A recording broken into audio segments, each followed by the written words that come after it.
fundsupermart.com. The Henderson Horizon China Fund has had a fantastic run in 2013, posting returns approximately 16%. What were the main contributors to performance? Also, how much of the returns were due to the long positions and how much were a result of the short portfolio? Sure. As you know, Henderson Horizon China Fund had a decent return last year. 16% return was outperforming the MSCI price index by about 16% and outperforming the MSCI China total return index by about 13%. I would say the majority of the contribution has been coming from stock picks and sector allocations. So 75% of the outperformance was from the long portfolio and 25% was from the short portfolio. So even though the index was flattish last year, the stock performance has deviated pretty significantly. For instance, in the consumer discretionary place, Macau gaming and auto stocks outperformed the department stores and shoe retailers significantly.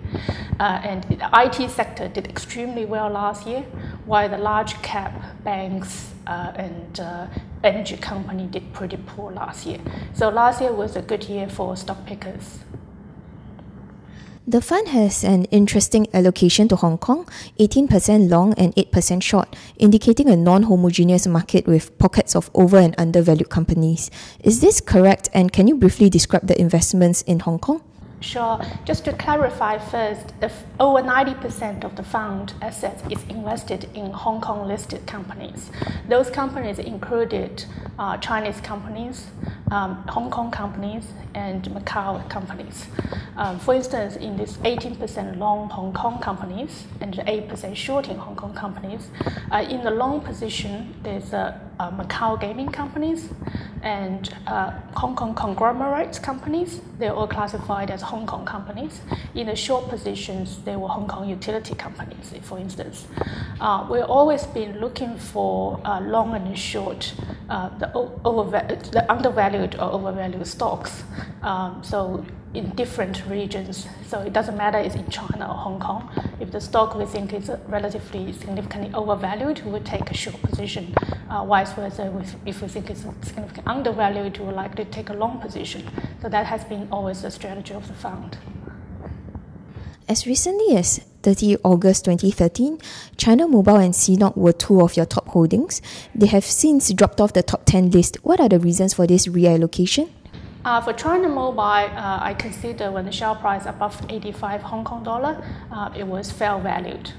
Because the company does facing pretty significant capex hikes in the next 2 years due to the 4G implementation. So there will be earning pressure coming from depreciations, and also there is price competition from the other two carriers.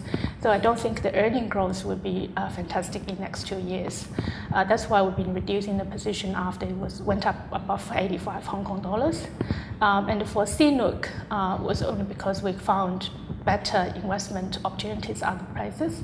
So we added position sizes in, for instance, banks and the insurance company and the cyclical stocks in the second half when we saw economy was picking up in Q3. So relative-wise, we prefer the other company than CNOOC. That's why we have been reducing CNOOC. Andrew Mattock has been co-managing the fund and has since stopped doing since 1st February 2013. Has anything changed for the fund since then? We remain working in the same team, so there hasn't been much change in the team structure. We just focus on different funds. Investment philosophy and strategy remain the same for the fund. The only thing we try to improve, not just starting from this year, was actually from last year, was to try to control the volatility of the fund better, especially during uncertain macro environment.